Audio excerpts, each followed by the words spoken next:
I'm Scott. This is my walk with Christ. Always thought I had sort of a standard walk with Christ, and I look at my fellow congregants today, and that's not necessarily the case. And that doesn't matter. I always thought it did, and it doesn't. I grew up in a home that I believe was nominally Christian. My first and only real exposure to Christ was the little figurine in the manger set. We went to church on Christmas and Easter.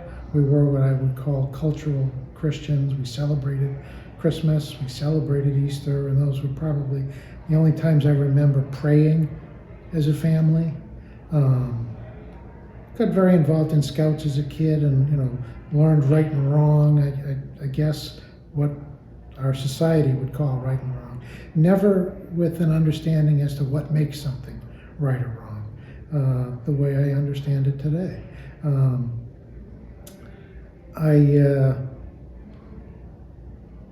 I was a pretty self-sufficient person. The value of self-sufficiency was taught. I was very that was something that we were supposed to be. I ran with that and crashed with that.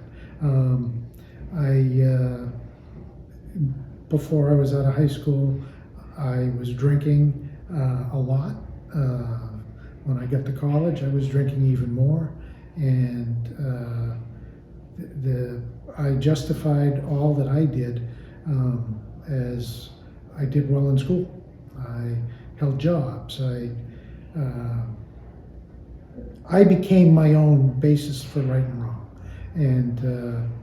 and it was a painful existence, to the point that a few years out of college, I really was walking dead. I wanted to be dead. I thought about dying a lot. Had a couple of what I would call those cries for help, where you jump out the basement window, suicide attempts, never seeing that there was another way, never understanding that there was another way. And about 3 years out of school, I found myself living in a shelter on the streets in Florida, in Orlando. I was not allowed to stay one night there because they wouldn't allow you to stay if you'd been drinking. I slept under the bridge across the street from the shelter, and when I came out in the morning, I remember looking up at what I don't know, asking to whom I don't know, make it better. And in a fairly short order, life started to get better, and I wasn't drinking anymore. I found myself in Alcoholics Anonymous. I found a God of my understanding that I prayed to take away the obsession to drink, and I turned my life over to that power, still not believing in Christ. I very soon started going to the church that was down the street from where I grew up, and almost like the woman with the bleeding disorder who grabbed Christ's robe, hoping that something would change. I think that was me going to church, was hoping something would change and that there would be a different kind of relationship. And over a period of years, I think, have an intellectual understanding of why I needed Christ in my life. I had this intellectual thought about turning my life over, but something drastically different changed after seeing the movie, The Passion of the Christ.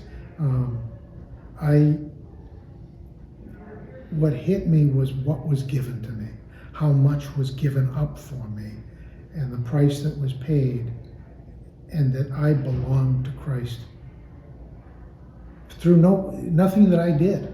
Christ loved me so much, even through my sins, that he died for me, that he went to the cross for me. And how am I going to say thank you?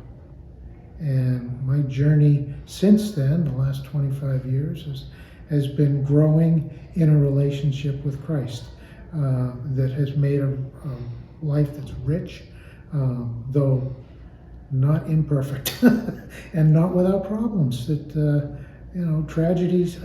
I lost a daughter 5 years ago, and I won't say it rocked my faith, but to some degree it did, and that it had me asking, was this part of the price I had to pay? And I needed brothers in Christ to walk beside me to say, no, that's the tempter pointing that out.